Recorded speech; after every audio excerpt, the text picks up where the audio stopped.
Hi guys, and welcome to the tutorial where we will explain how you can win chargebacks on Shopify. So let's jump right in. Winning chargebacks on Shopify requires a proactive and strategic approach. Chargebacks can occur for a variety of reasons: fraudulent transactions, unrecognized charges, duplicate payments, canceled subscriptions, undelivered products, or items not meeting expectations.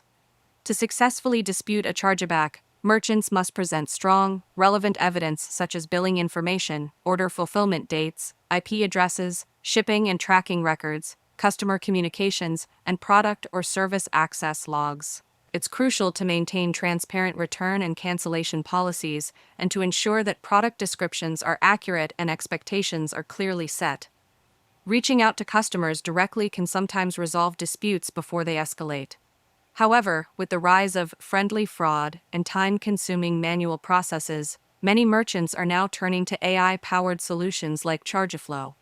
These tools automate dispute responses, detect fraud early, and boost win rates, recovering up to 4x more revenue, while preventing up to 90% of incoming chargebacks. In today's fast-moving e-commerce landscape, using automation not only saves time, but also helps safeguard your brand, your profits, and your payment processing privileges.